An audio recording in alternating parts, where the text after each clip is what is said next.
Hey everyone, how you doing? It's me, Imran.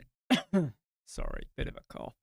Um, Back from a bit of a hiatus.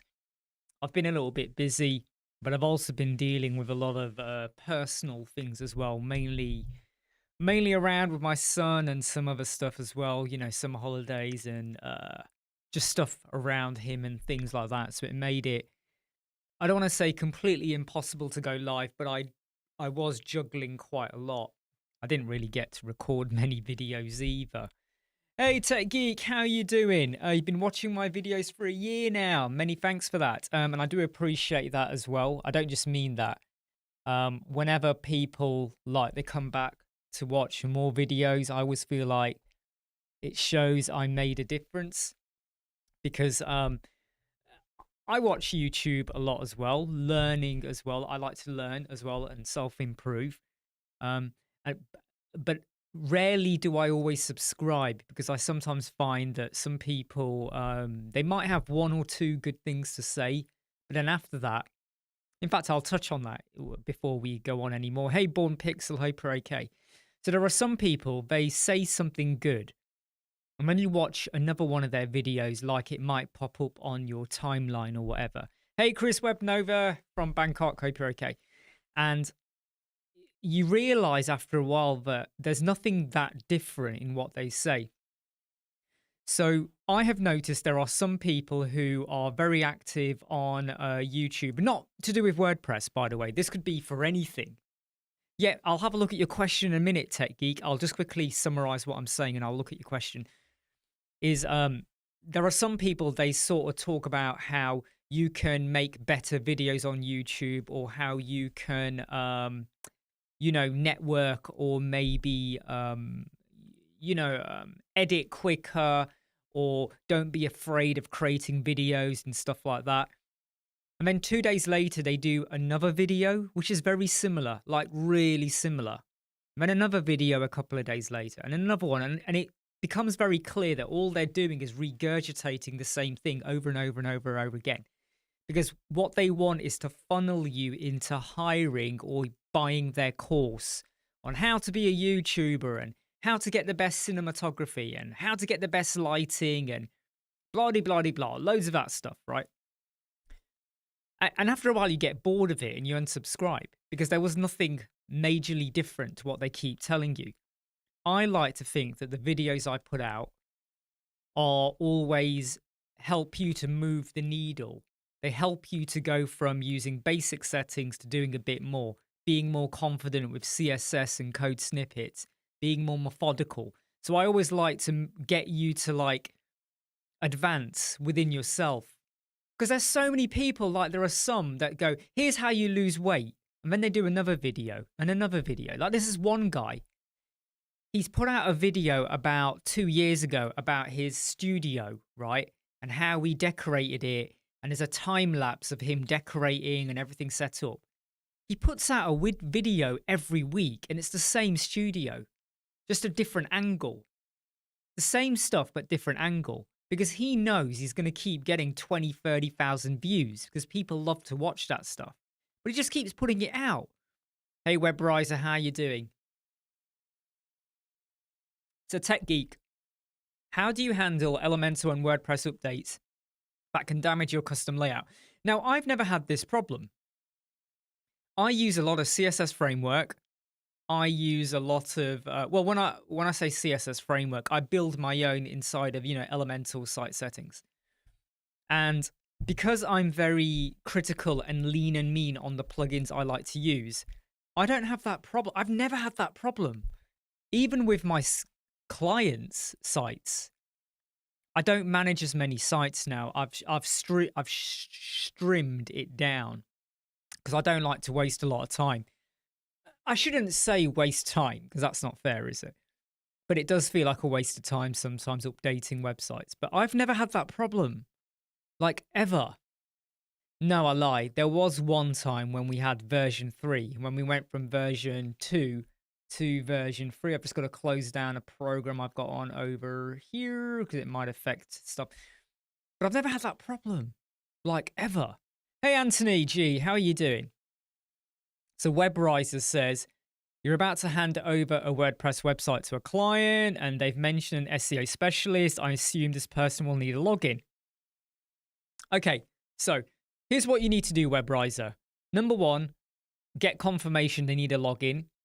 Get confirmation from the client that if that person breaks anything, there will be a cost for you to fix it unless you use a backup, but then that will mean it will back up to whatever date the backup is and you are not responsible for any changes done in between.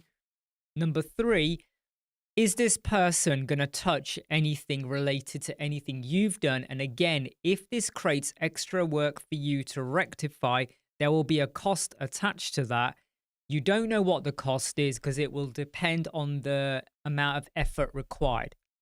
So it's a bit like I say to someone, right, you've painted this room and now I'm going to get someone to come in who's going to drill holes.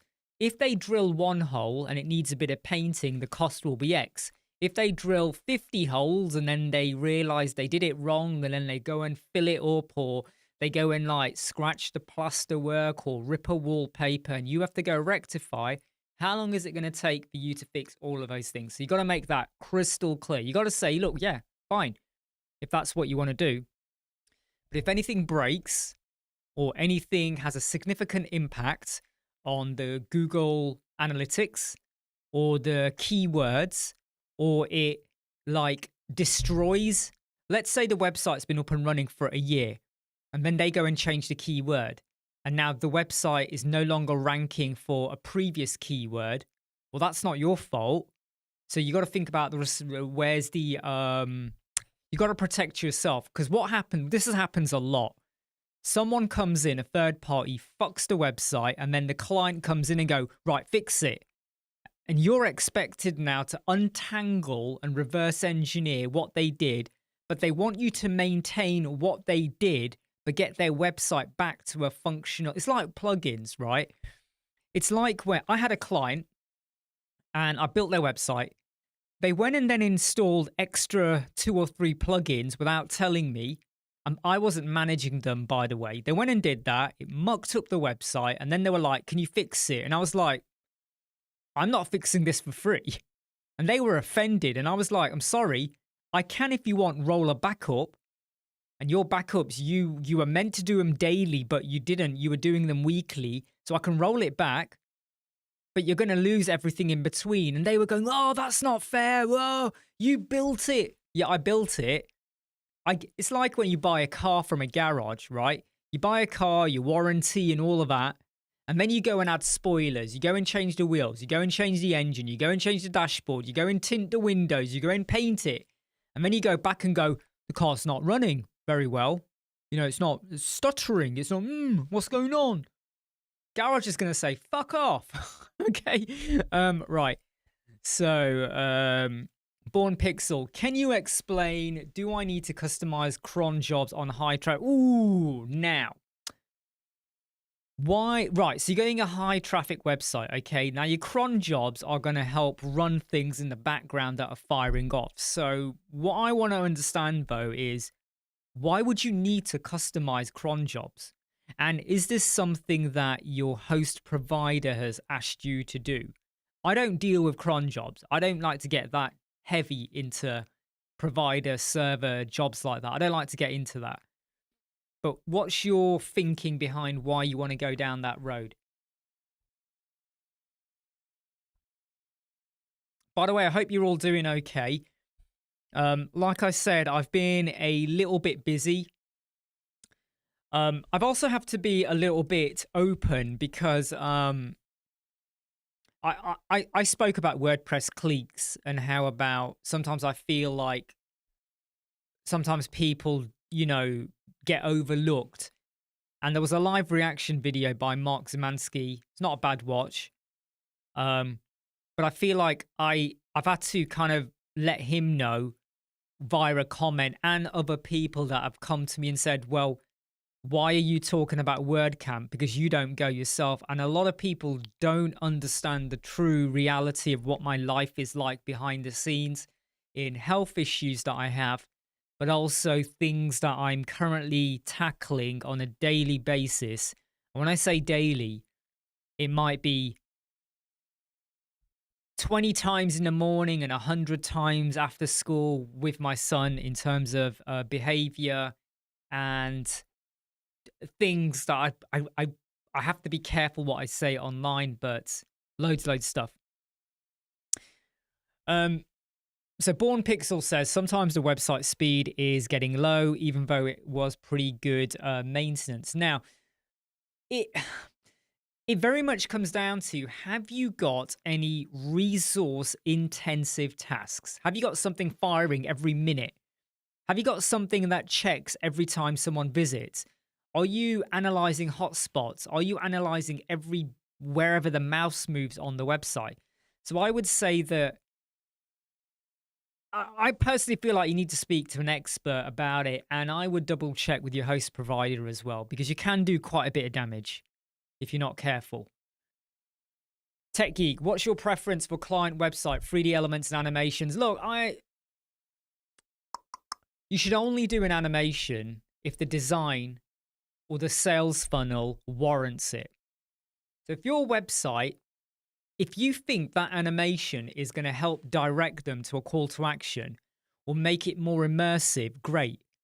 But sometimes, like fade in text, buttons rolling in, or you have the button rotates or an icon rotates as you scroll up and down. After a while, it gets fucking annoying, especially when you're on a mobile.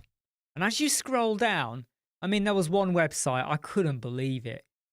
It was quite a long website homepage. And as you scroll down, every single bit of text and button and heading scrolled in. Like that. Left, right, image, hover, boom, boom, boom, boom. And it was like, this is giving me a headache. Flat designs do work really well. You know why? Do you know why they work well? Because they're simple. They're easy to see. There's none of this, stop the animation. Now, if you feel a video or something helps, that is good. But only if it really, really helps. Now, you've explained a bit more, coffee, things moving. Does it help? So as you move, maybe it's a shoe that rotates, right? Yeah, okay, but only do it once on the page. Don't do loads and loads and loads, right? Maybe sometimes like having a gallery of the images can work better because I can click it and zoom in or whatever. Because sometimes, when you do this and then you zoom in, it's a little bit pixelated or there's a bit of noise because it's been done at a certain angle. And when you think about all of the resources that have gone into creating that, you may have used a premium bit of kit or you took footage. There's like a scroll sequence. Scroll sequence is really, really good. Then you got to take your video or your footage, convert it into like 1,000 images, and then convert that into 1,000 WebP. And then you think about how heavy going have you now made that website in terms of loading. And there's nothing worse than when you load up a page and you're reading the text and then the animation appears because it was slow to load up, like rendering. So I always say it really must be what I call a show-stopping difference maker. Otherwise, just don't go for it. Just don't go for it. Well, Born Pixel, do you get a lot of traffic? And have you checked with your host provider? It could be traffic. It could be that you've hit your bandwidth limit, but you're going to have to check with your host provider. Go and see what your statistics say for that. Cheers, Tech Geek. I got the point spot on. But I would say don't overdo it. The way I see it, right?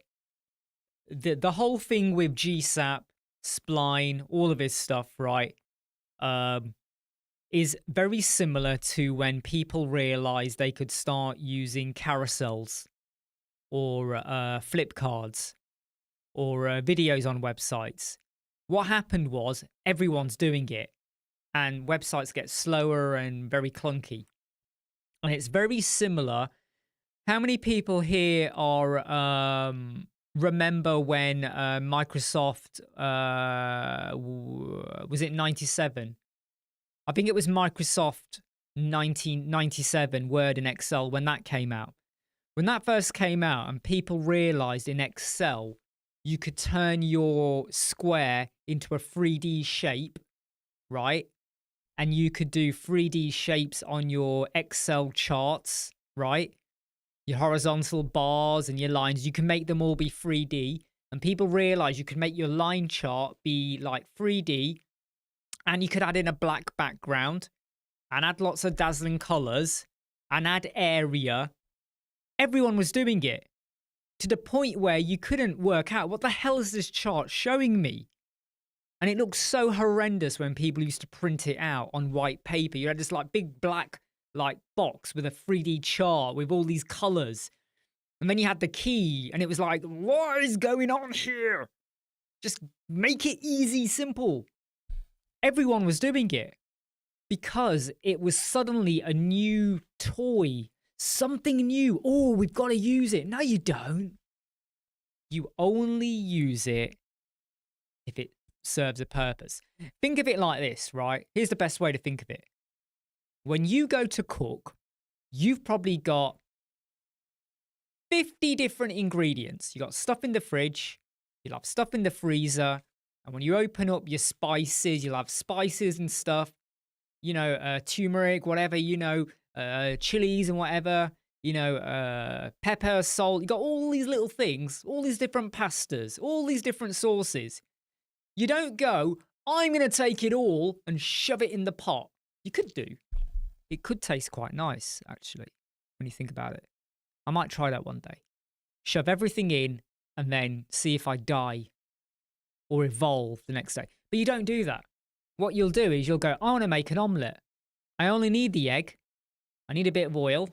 I need an onion, a bit of milk, bit of turmeric, chili, a bit of chili powder, tiny bit of salt, and pepper at the end. You mix it, boom, boom, boom, gone. You know, mix it, 4 eggs, put it on the pan, flip it over. I'm always rubbish at flipping over the omelette when I need to do the other side. God, it always ends up breaking like into 3 pieces. And that's what you do. That's how you got to take web design. I mean, there's many times I've seen people using Figma and other stuff. And they create these they create stuff. And you look at it and go, yeah, that might look good. But in reality, that ain't going to look good. How do I explain this? I see some Figma designs and you look at it and go, oh, that's different. But then when you take a step back and you analyze it, you realize this is overkill. And very rarely do a lot of people that do Figma design show you what it would look like on a mobile. I really hate that. I really hate that. On TikTok, on Dribble, on loads of places, right? People do these amazing Figma designs, right? But they never do a mobile. And it's because I'm like, how the hell would that work on a mobile? It works as a horizontal, right? How would it work on a mobile? Hey, Lex, how you doing? How are you doing, my friend? How would that work? There's an ongoing debate that's been going on since the dawn of time. Desktop first or mobile first. I always build for the desktop because when you've got a desktop homepage, right? And now I move to the mobile, I can remove. I don't need that. I don't need that. I'll change the order, get rid of that, whatever. I don't like to build mobile first because mobile, when you go to the desktop, you then end up adding more. Because all of a sudden you go, we need another image. Right. And then you got to check it's back okay with the mobile. I always find if I go for like a desktop, tablet, I can get rid if I want. Mobile, get rid of a bit more if I want. But the point I'm trying to make, and there's a reason I went into talking about desktop and mobile view because I was talking about Figma. A lot of people, they create these designs, website, you know, even graphic designers, they create this lovely design. Here, the client goes, I've got my website design. This is what I want you to build, right? I'm always thinking about the mobile. So when I'm scribbling or drawing out or whatever or wireframing, I've always got it in my head that this is what we're going to go for the desktop, but what are we going to have for the mobile? Because what I don't want to do is create an amazing design for the desktop, right? You know, when you have like a hero banner container, you got this amazing image and you got this and a bit of an icon and a call to action button. And then you get to the mobile and it doesn't work. It cannot work. It's too busy. So then they just stick up an image, an orphaned image, heading, call to action button. So when you load it, you get image, impact heading, call to action button. And if you're not careful, you could scroll past the image and just read the text and look at the next image, and they don't relate in order now anymore. So I always say, you got to have that overview of this is what it's like when you decorate your rooms. Now, not everyone's going to agree with me on this, but I like to say, if I'm going to decorate the lounge like this, when we get to the kitchen or the dining room, they will be different, but I want it to feel like you flowed. I want to feel like you were led there, not like we're going to go from a room that is pure black. Everything is black in the room. The sofa, the curtain, everything. Nothing. I haven't got a room like that, by the way, but let's pretend. And then the next room you walk into, especially if it's open plan, is pure yellow. Everything is yellow. And then the next room after that, open plan, is pink. Neon pink. Where the fuck is the flow? You're gonna walk into each room and think, what the? You know, it's gonna knock you sideways. Right, let me just get onto some of the stuff that's coming through.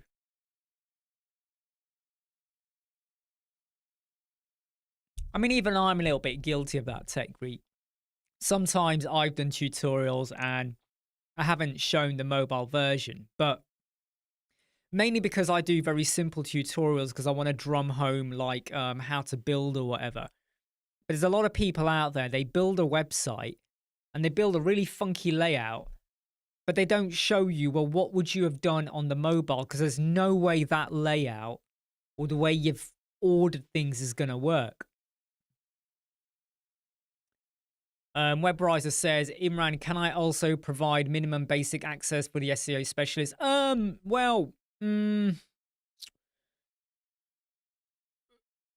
Yes, you can, but I mean, you're obviously not going to make them an administrator. Well, it very much depends now, right? It very much depends on what they're going to do, right? Are they going to be touching your back end? Are they just authoring blog posts? Are they improving keywords? So would you make them an editor? You got to be careful if you make them an admin, right? You got to make sure you draw out a contract of exactly what you need from them is what are they going to touch? Quite simply. What are they going to touch? What are they going to do? And then you can make that decision of, do I need to be careful over what permissions I give them? Or do I have to say, right, I can't let you do that because there's a risk. So you need to now tell me what you're going to do, and then I will charge the client to do it for them. You have to be careful. Do you know what I mean? It's a bit like if your TV broke, right? And an engineer comes over, like your next door neighbor, and they go, yeah, I can fix the TV for you. If you've got a warranty, your warranty's gone the minute they undo the screws, if they find out that's what you did. Even though your next door neighbor is an engineer and they know what to do. No, the minute they touched it. So you have to kind of make things a little bit clear. Draw the lines out. Lex says that he's got that same problem. So you're doing a wonderful design and then working out how would it work on the mobile. Tech Geek, I would partially agree with you, but if your users are 90% desktop, laptop, then your main focus is not mobile, so it depends what your target. Well, what you have to remember, though, right, is that a lot of people say this all the time, okay, is that a lot of people access websites on mobiles, whereas there could be some websites that are accessed more on desktop. What I say is you have to forget what people say. I would even say forget what your statistics say. Even if your statistics or analytics, sorry, not statistics, analytics say most of your users are Chrome desktop and not mobile, or the other way around, I would say just build responsively. So I don't care if their website is that big. Sorry, not website. Their screen is super huge, super small, whatever. I would just go for doing the best you can to make it as responsive as possible. And so many people are still not using like fluid typography, which still surprises me immensely. In fact, I would even say use the font clamp formula for your margins and your paddings. Spacing, even sometimes. It depends on how prescriptive you want to be.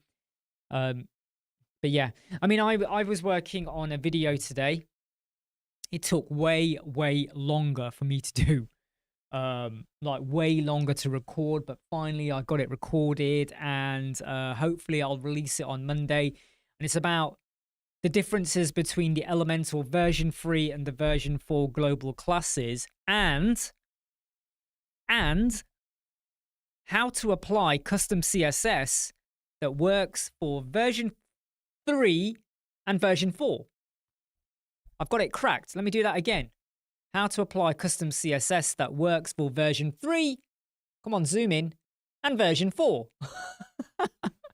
I do hate it when that happens. Like, if the camera can still see your face, it does not zoom in. But if you block out your face so it cannot see your eyes, like once it can detect your eyes, there you go, look, so it's kicked back in, right? Once it can detect your eyes, it kicks back in. Flipping annoying. Yeah.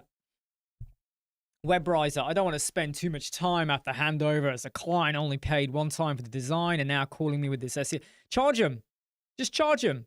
Give them all the access, then charge for fixing. Well, exactly. I mean, what Lex says is true, but make sure the client understands. Right? In fact, give the client an option. Say to the client, option 1 is I give them full access, and if anything breaks, there'll be a charge for me to fix. Okay? Option 2 is the SEO tells you what they want to have changed. You do it and you charge for the extra stuff you have to do. Option 3, is there an option 3? You give them access and then you fix it. Option 2, they tell you what to do and you do it. Or option 3 is just say, here you go, access, and move on and forget about them. There are 2, backup, take a backup, obviously, take a backup.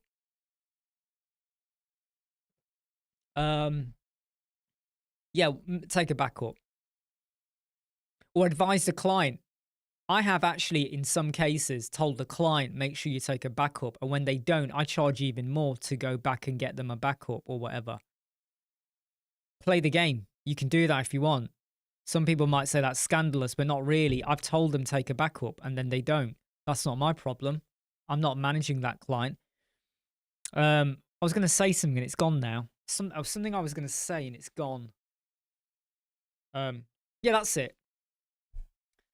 I really am fed up of how many past clients or people believe the shitty emails they've got from someone telling them their website is broken or they need to improve their SEO, or they've watched a LinkedIn webinar or someone's put in a really wonderful, obviously AI probably written and full of emojis about how they made someone's website quadruple in website visits and it tripled their income and blah, blah, blah, blah, blah, and all this bullshit, right? So many people believe so much. And I made a point about in today's video about success and how there's a lot of gurus out there. Now, look, I do a CSS course. I do an Elementor website course. I sell guides. I hope people join our channel and stuff like that so they get access to exclusive videos. But all I'm doing is giving you tools and methods of how to do things better. At no point am I saying that you do any of our courses or watch any of my videos, you are going to get double the amount of clients. You are going to make $10,000 a month. You are going to become a millionaire. You know why? It's all crap. Every single bit of some of the courses, some of the gurus, YouTube gurus, website gurus, marketing gurus, SEO gurus, this and that gurus, all of them are absolute utter bullshit. All you're doing is buying into their pyramid scheme, right? Their pyramid scheme. There's this one guy, I'm not going to name him. He builds websites and he sells an email marketing course. All he does is sell to you what he paid for from someone else, because the person he got it from released a video sharing his successful clients, and 2 of his successful clients are selling the same process. One of them on TikTok, one of them via YouTube a lot. Email marketing courses, Notion and stuff like that. And all they're doing is getting you to buy into a system. And the only reason the person they learned it from is successful is not because they achieved what they claim to achieve. They are successful because people buy their course. And then the people who buy their course get other people to buy their course. It's just a stupid pyramid scheme. And all they're going to do is teach you is go, yep, start a YouTube channel, do a bit of this, give people a lead magnet, get them to subscribe, start sending them newsletters, start telling them about how you're going to change their life, this and that, bits and pieces. Every week, tell them about a process, tell them about how you improved the business, you sold loads of courses, you made lots of money. And then you say, right, I'm now going to give you access to the same material. But the next week, you can get it at like $200 or $500. And after that, the cost goes up to $3,000. All you're doing is paying for them to sell you something that you're probably going to now get tied into. And you're going to be like, oh, all he's done is told me how to get people to follow, the whole FOMO, fear of missing out. Alex Hormozi, great guy, but that's what he does. That's what a lot of people do. They advertise discreetly their product bit by bit, right? They keep telling you about something, right? Bit by bit. And then they do a big launch and they're saying, hey, you can get this as well, but you got to get it now for this special price. Otherwise the cost goes up. And people go, oh my God, I've seen this. I've heard them talking about this special course. I want to become a millionaire too. And they go and buy it. You're not going to learn anything that you couldn't have got out of chat fucking GPT or watching a video. They probably told you everything you need to do in their video, but you didn't realize that. You believed that you have to buy a course to learn how to have a subscribe button on your website that people subscribe to, and how you need to send out a newsletter every week or whatever, and how you need to just drip feed people teasers and then get them to buy in. That's all. And they're all going to tell you the same thing. Start off like a group Zoom call. And you have everybody on. You do it once a week or once a month and blah, blah, blah, blah, blah, blah, blah. And people blindly go into it. They think they've achieved something and it's made a difference, and it never does. Because then, for them to make back the money they invested, they do the same thing. Pyramid scheme. It's literally the pyramid scheme, the digital pyramid. It's the pyramid schemes that we first saw in 1999, and they were everywhere, right? And people hated them when they realized what they were. It's the digital pyramid scheme now. Back to the questions over here. Born Pixel's got a question. I've done what's that? 4-5 honeypot on every form, but my client's still getting spams every day. Right. So what kind of honeypots have you done, Born Pixel? What kind of honeypots have you done? And have you tried using something like Clean Talk reCAPTCHA. Are the spams coming from the same place, or is there a pattern on them as well? Old Fat Trucker says, but for $1,000, I will tell don't pay money to get rich. Yeah, I'll sign up for that, my friend. But I get really, really annoyed. Like, there are some people, right? They're quite good. Don't get me wrong. They're very, they come across as approachable.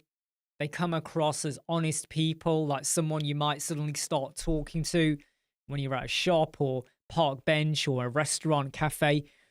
And they will tell you about how difficult it is to make it on YouTube. This is what you need to do to get 1,000 subs. This is what you need to do to create a YouTube video. This is what you need to do to think about your technology and whatever. This is what you need to do to be, deal with negativity and all of this stuff. And then they sell a course. You sign up for this course and you will join a special group and we will help you to get your YouTube channel up and running. For fuck's sake, you do not need to pay anyone to know how to start a YouTube channel. You do not. Now, why do people join our Elementor website course? Because I'm showing you an A to Z way of how I'll build a full website. I don't have that in any of my big tutorials at the moment. I'm showing you a process, my methods, my CSS code, all of that.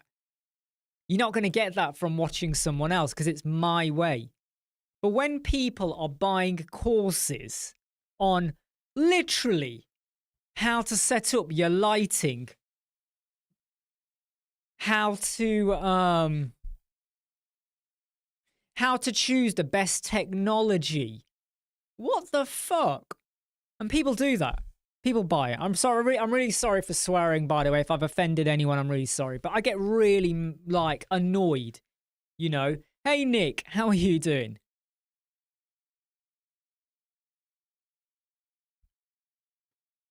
So you are using good honeypots. So the other question I got, Born Pixel, is a lot of the spam coming from the same IP address? Because you normally can see the IP address, right? Is it that, is there a pattern in the types of emails that you're getting as well? And I know you're saying you don't want to add extra plugins, but there are some pretty good plugins you could use. Clean Talk, there's quite a few that are free. There's probably a pattern because you feel like you're getting hammered.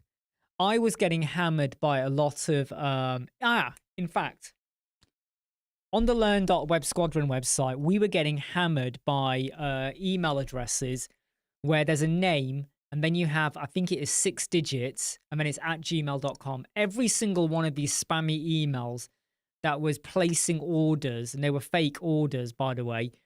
It was like a forename and a surname, and then you had like 6 numbers @gmail.com. All of them, there was a continuous pattern, and this went on for like 7-8 months. I then installed WP Armor. Now, WP Armor, I'll let you know now because I've got the email still somewhere. Where's my email? Where's my email? Where is it? Here you go, right? It cost... I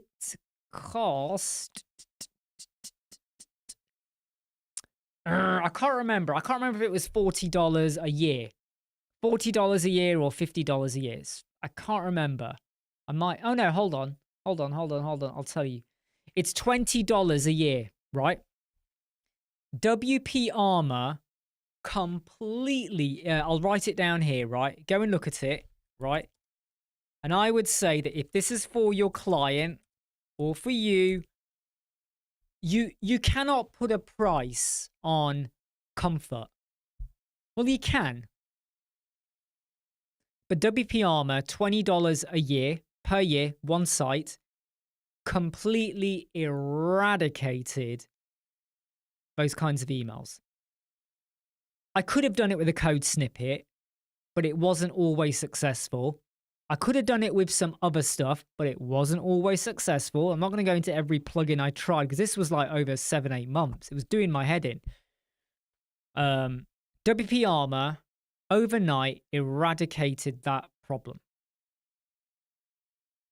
So if the spammy emails you're getting through is giving you sleepless nights, or your client or whoever, I would definitely consider it. You can't put a price on comfort. You really can't.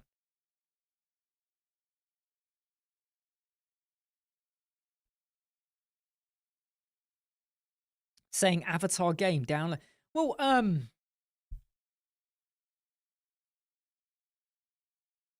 ask ChatGPT if it can write you a code snippet to eliminate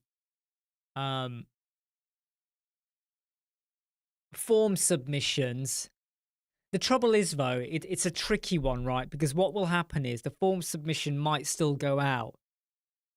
Oh, no. Actually, no. You can actually get a code snippet in so that what will happen is if any of these words are mentioned, it will stop the form from going. You know, I mean, Don Diablo's right. Turnstile is the one I forgot to mention. That's a good one to use as well. That didn't work for me. I still kept getting these really dodgy, shitty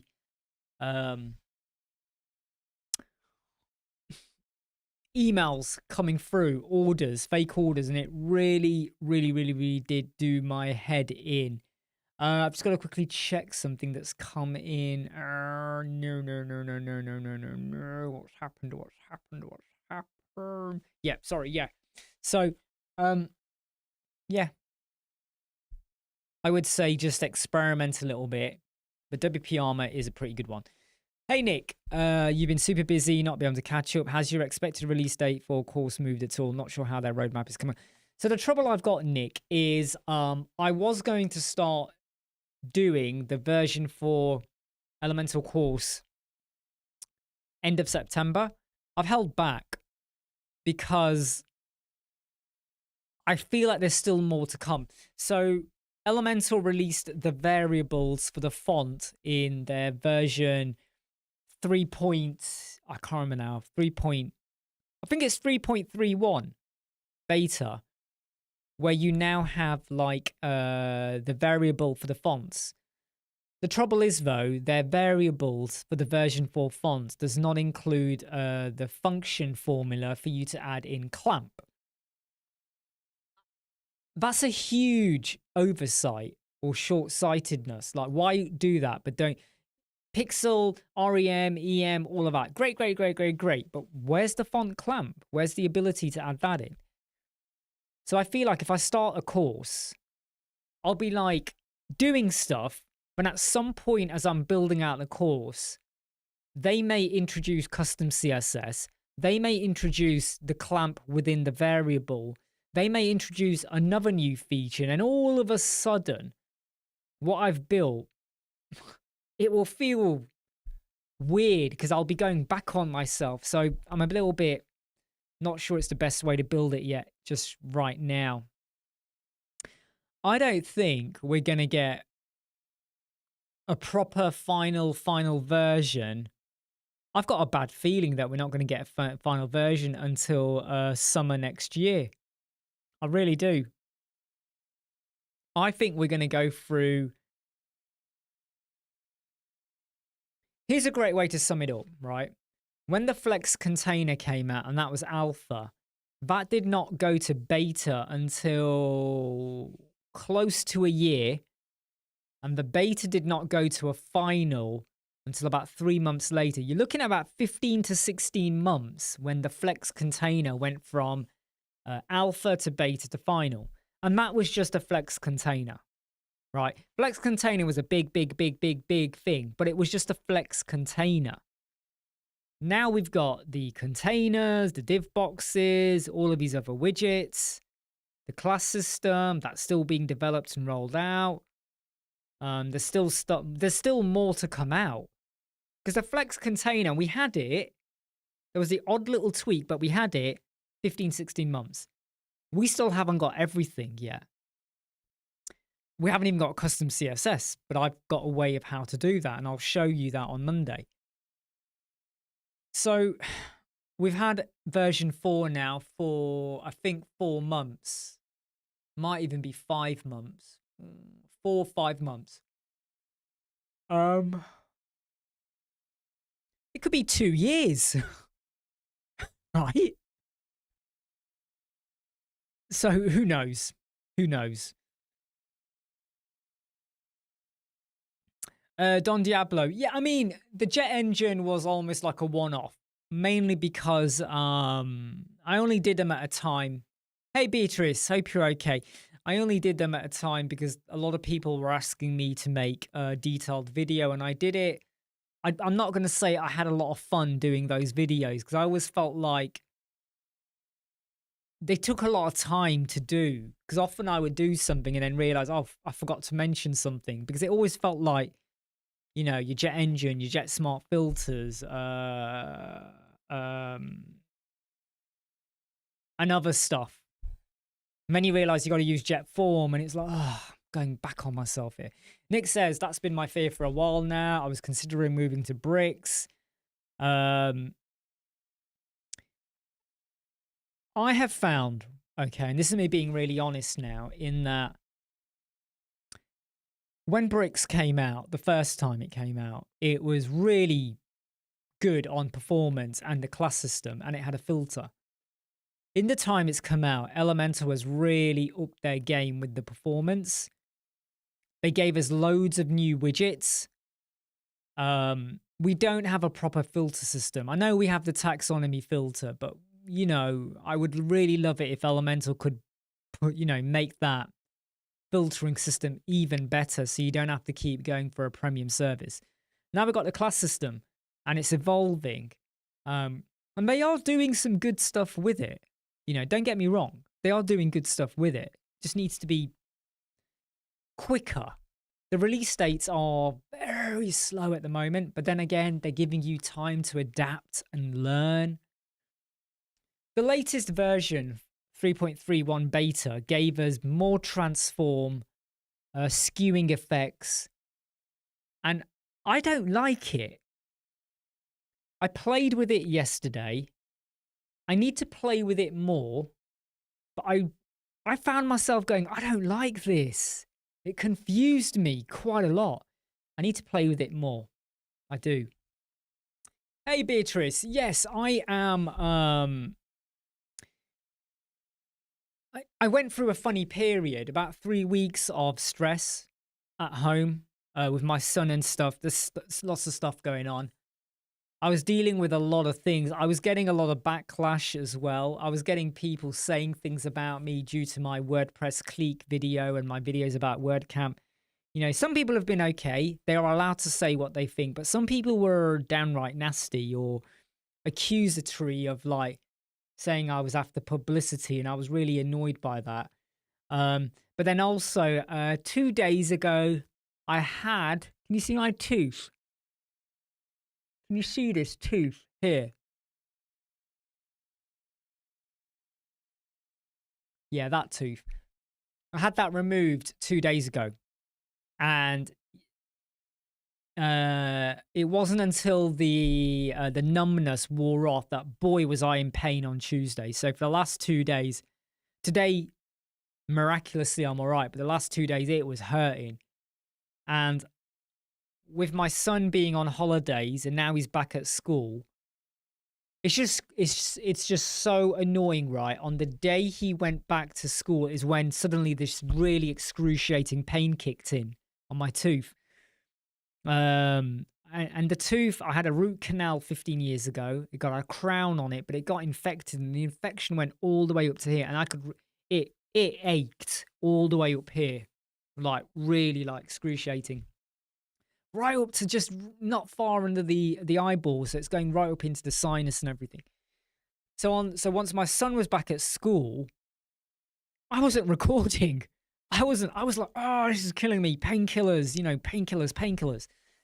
So finally today, I managed to record a video on the version 4 class system. I've done videos before, but I've gone into some extra detail, variables, font size, clamp, all of that.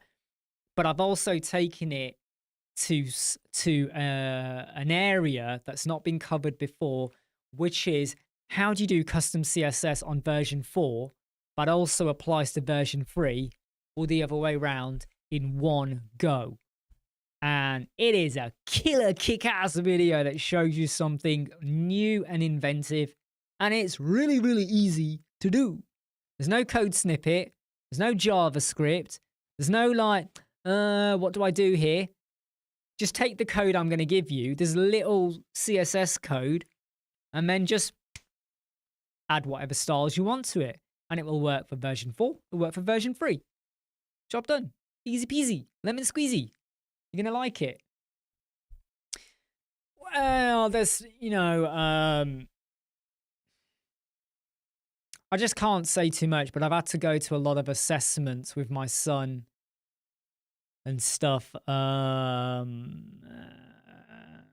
It's ongoing. There's lots to do. It's very stressful because I have to put on a brave face, and every time people go, "Hey, how you doing? How's your son? How's this? How's that?" And I go, "Yeah, it's all okay." And nothing is really okay.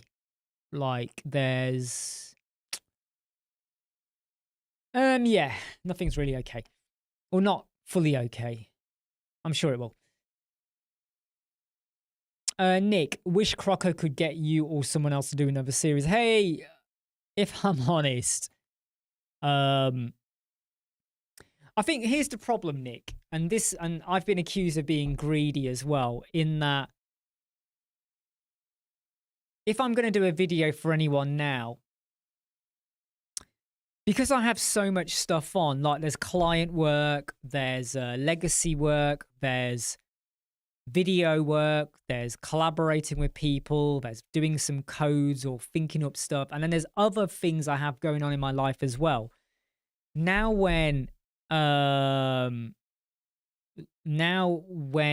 someone wants me to do a video or something, and I do get asked by companies, will you do videos? I tell them this is what it's going to cost, and a lot of them get offended, and I go, I'm sorry, that's the cost. I'm not going to spend 2 or 3 days devising a video, because that's how much I would cost if I was working on a website for 3 days. That's the cost. A lot of people just don't want to do that. I leave it up to them to kind of decide on what they want to do. Yeah, Born Pixel, life is hard. I mean, I've got balls of steel, right?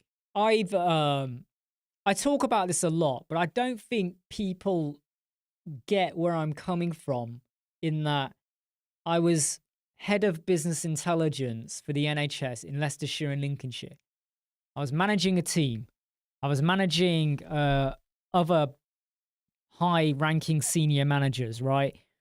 I was going to tons of board meetings. I was having to argue with hospitals and doctors and people in rooms about treatments and costs and prescriptions and stuff. And I was, getting into some very heated things. And, I've dealt with setbacks, not just work related, but health related and life related. And I've had to pivot a lot with what I want to do or not want to do, and be afraid of the impact or repercussions. But you get through it, right? You know what you want to do, and you find a way and get through it. With my son, I cannot see the finishing line, and I don't know where things are going to go. And that's my big worry, because he's a bundle of fun. He's a great kid. He gets on with so many people, but I have concerns, as do other people, and I'll do everything I can to help him. The reason why I work now, because I don't have to.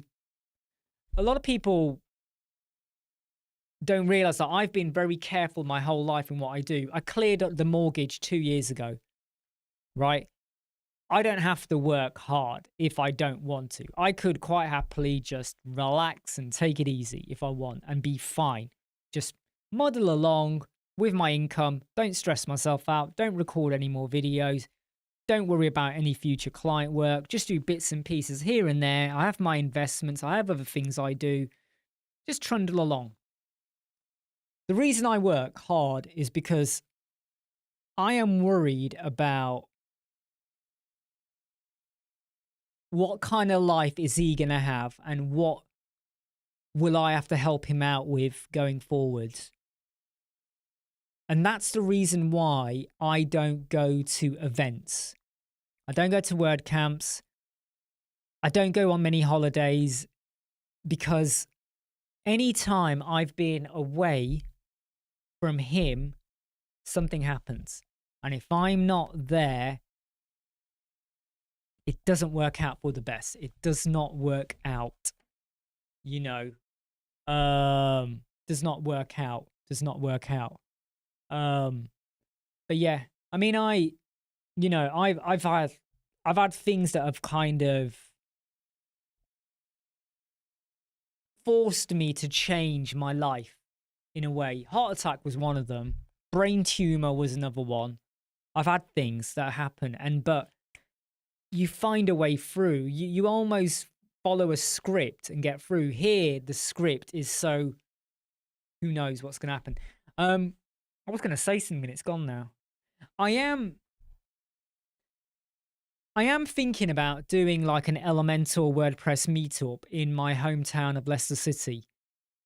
But I don't know. I know there are people in Leicester that use WordPress and Elementor. I just don't know how many. I'm not going to charge for it. I'm going to make it free. And because it's free, I'm not going to give you food and drinks. Bring your own food and drinks, right? I'm not going to give you drinks and stuff. Bring your own. But I want to set up like a 2-hour WordPress Elementor like monthly meetup, maybe more regularly if it becomes popular, who knows, to share and talk about the industry and what we can do with the AI, impacting on web design, what's happening with Elementor. And I want it to grow. I want it to become something where eventually in the UK, we can have a WordCamp. We can have an event that is actually focused on what the event is about. So I don't want any gimmick talks. I don't want like sessions where people come to talk about something or the other, which is related to WordPress, but it isn't really WordPress. It isn't really Elementor. If you pay or you come to an event, which is an Elementor event, I don't want to talk about rank math. I don't want to talk about some AI gimmicky thing or whatever. We can touch on it, but I want to talk about Elementor. I want to talk about WordPress. Do you get what I mean? Because I made a point of this in my WordPress clique video, and I know people say, "Oh, you're talking shit," but look at a lot of the seminars that happen at WordCamp. Look at the ones that are happening. I think there's a Protect the Domain. Oh, I forgot what it's called now. Domain. Look at Loop Conference. Look at PressConf. Look at all of these events that happen. How many of the talks are about WordPress in a way that helps you? Let me make a point, right? I used to go to the Festival of Writing. I went to 5 in a row, 2011, 2012, 2013, 2014, 2015. I stopped going because we adopted my son in 2016, and obviously my priorities changed, and I was traveling around a lot with work, going from Leicester to London and Dover a lot, so time-wise it wasn't helping me out. But I went to the Festival of Writing 5 years in a row. I did not attend every workshop because you often have 2 or 3 workshops at the same time. You pick and choose where you want to go. But every workshop, hey Adrian, by the way, every workshop was about helping you become a better writer. How to edit, how to write your prose, how to do your hooks, how to have a cliffhanger, how to start straight away into the action. Is a prologue needed or not? How to think about the points of view, first person, second person, how to do conflict, how to do things, how to make you better, how to analyze and understand that this writer writes this way, this writer writes that way. What's the reasons behind it? Who are they talking to? How to become a better writer, okay? How to get there in the publishing world. How to get, hopefully, work better with the literary agent. How to protect yourself if you have a contract and think about your royalties and how much commission you're giving away. How to be a better writer. I'm going to let you tell me now. Go on, you tell me. Go and open up the WordCamp sessions. Go and open up the Loop conference sessions, the press conf sessions, some of the meetup sessions. I have seen other WordPress meetups dotted around the country or other places, and I look at what are they covering in their latest session. What they're covering, on the rare occasion, 5% of them might be actually about WordPress or Elementor or something. While it's 95% or 100% of the talks, what's that got to do really for WordPress? Now, if you are a veteran or a high-tech developer or someone who wants to get dirty with the back-end coding and all of the security MySQL aspects and every inode and every component behind the scenes and every single little bit, there will be things that's going to get covered that you might go, ooh, I really want to know about that. But are you telling me, and I'm asking you the question here, everyone here right now, the hundreds, it's not even hundreds of thousands, I was going to say, the millions and millions of Elementor users and WordPress users and developers and designers, do you think they give two shits about most of the sessions and workshops that get set up? What do you think? No one's put a comment yet, unless there's a delay on the YouTube chat. No one's put a comment. What do you think? Go and look at the latest WordCamp in Europe, US, whatever. Go and look at WordCamp Canada that's coming up. Go and look at LoopConf, which is in London in middle of September. Go and look at loads of events. What the fuck's going on? If I go to a tour, if there's an event about sewing and knitting, I want every workshop event to be about knitting and sewing, crocheting. Maybe it shows you a different way. Maybe it solidifies what you already knew, and it shows you that, yeah, what you've been doing for the last 20 years does work. Maybe it shows you how someone created a business. Do you really want someone to come on and maybe do a talk about burgers? You know, I'm going to do a session about the burgers that I like to cook and eat while I'm sewing. Do you need to know that? No, you don't need to know that. You don't, right? Adrian says that most conferences are about pushing more product. Right. Now, I said this in my WordPress clique, and a lot of people don't agree with me on this. They think I'm talking bullshit because a lot of WordCamp especially, and other events, you're not allowed to advertise your product, but they're missing the point.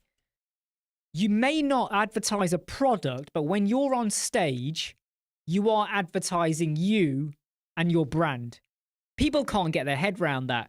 If I'm on stage, right, yeah, and I've got like a Pepsi t-shirt, or I say Imran from Pepsi Max, and I'm talking about how to stay healthy, I might not have advertised Pepsi Max. I might not have said, hey, there's a special deal on Pepsi, and there's a special discount where you can get loads of Pepsi Max for blah, blah, blah, blah, blah.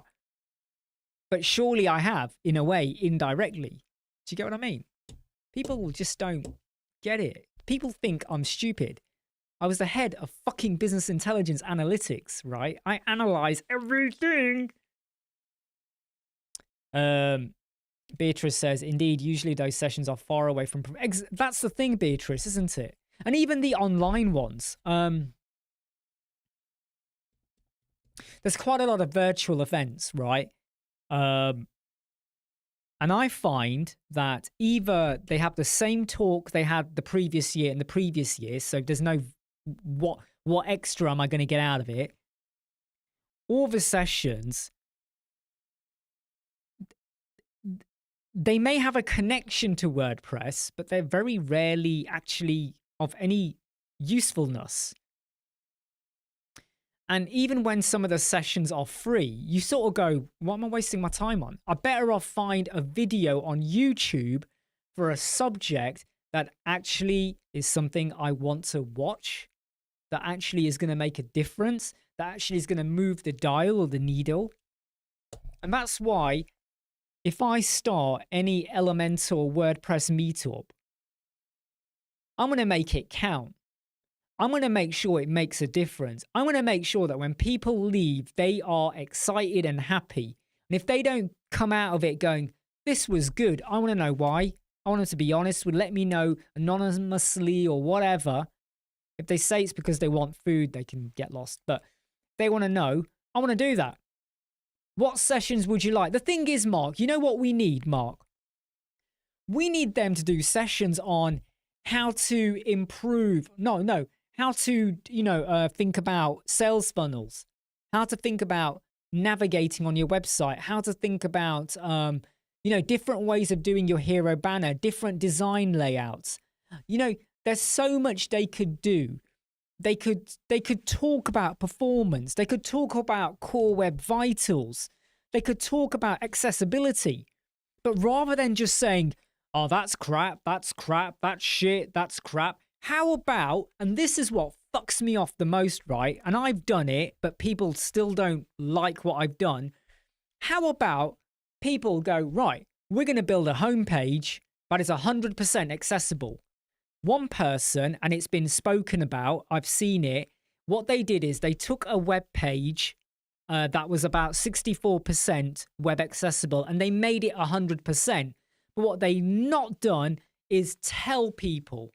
Because you know what? They want someone to hire their business. Fucking just tell people. Do a session on that. People will want to know and come and watch, right? How about a session like if I did an Elementor meetup, right? I would go, right, let's now break down the Elementor settings with the checkboxes. Disable the font, disable the color, right? What happens if you tick both? Tick one, tick the other? What if you do want to use custom CSS and you're not? Does it matter? What if you do want to use a custom loaded font or you're inheriting a font from your theme, but you tick the box? What happens?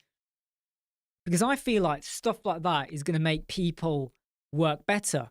They could even do a session about getting people to understand that you don't have to be afraid of using like a snippet or a code to reduce the reliance on plugins and stuff like that. How can you make your website more secure? How can you reduce spam on your website? But instead, you get this talk. I mean, I'm not joking, right? I looked at every talk that was at WordCamp US and I was like, there isn't a single one on there that makes me go, woo. I looked at the talks that are coming up for, where was it? Loop conference in London, Mark, September 18 or 19. Shall I show you the talk? Do you want me to show you the talks that are coming up? Just so that I can put some meat on the bones, do you care? Does anyone want to see what the talks are? And then you can tell me if I'm talking utter bullshit. Only if people want me to show you, I'll do it. I'm going to put it on the screen anyway. Well, no, I'm going to open it up because I've got to make sure I can find it again. And I'm not having a dig here, by the way, right? People that organize events, it takes effort, it takes work. But if I was to show you, God,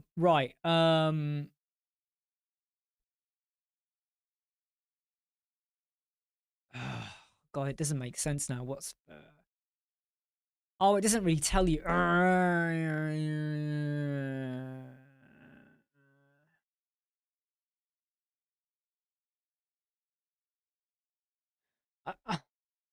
I'm not going to put them on screen, right? Okay. I'm going to try and explain them, okay? Because I don't think that's fair. So the first talk is about how fragile the WordPress ecosystem is in terms of governance gaps and over-dependence on centralized infrastructure. What? Like, that, great. But nothing's going to change. WordPress infrastructure ain't going to change. So we're going to talk about how fair that is. You as a web designer, do you care? Do you really care? What's the other talk? The other talk is about how someone, 12 years of building and, you know, the journey for them as an agency over 12 years. I don't care, because the story ain't going to be that different from anyone else. You start off, you grow, and blah, blah, blah. Who cares about that? Okay, here's another one.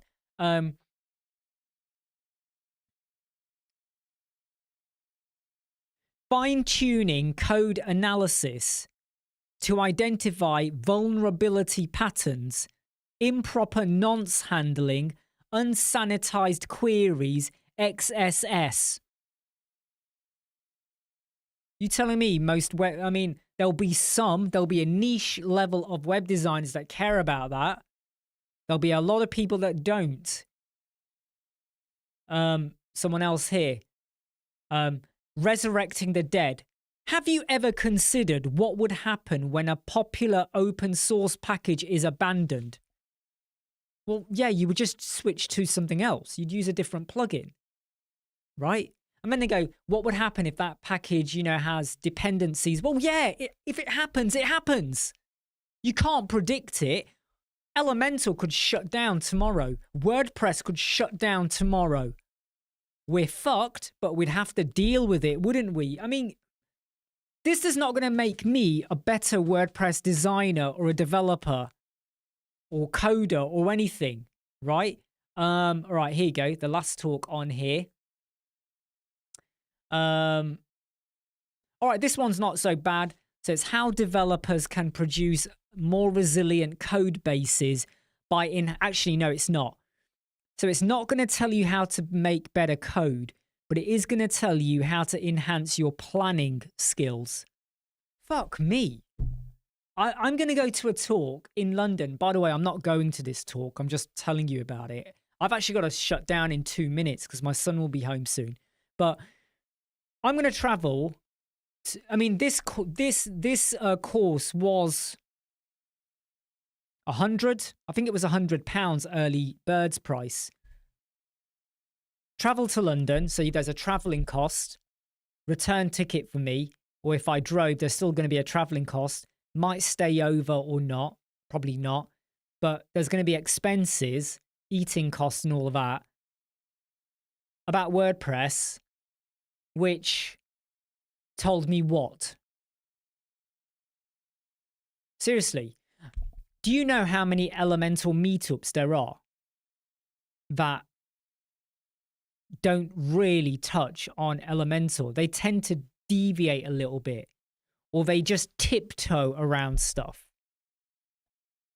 So if I was going to do an event, I'm going to make it rock. I'm going to make sure it works, because I used to do a lot of events in the NHS and stuff.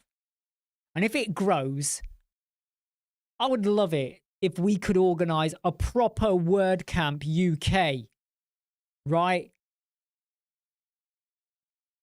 That works. All right, everyone, I'm going to jump off now. I've been on for 1 hour 13. I am probably going to start returning to daily lives. I might do that. You know, build up a bit more of an online presence again. I'm going to jump off now. Hope you had fun. You probably learned zilch on this WordPress live chat, but I hope it keeps it real. You know, I'm not into gimmicks. I'm not making it up. I'm keeping it real. I'm genuine. I say it like it is, but unlike a lot of other podcasters out there, I do also share videos about how to get the best out of your WordPress website with or without Elementor. And I love to build code snippets that make a difference. All right, take care, everyone. I'm going to jump off now. It's been fun. maybe see you tomorrow. Take care. Bye.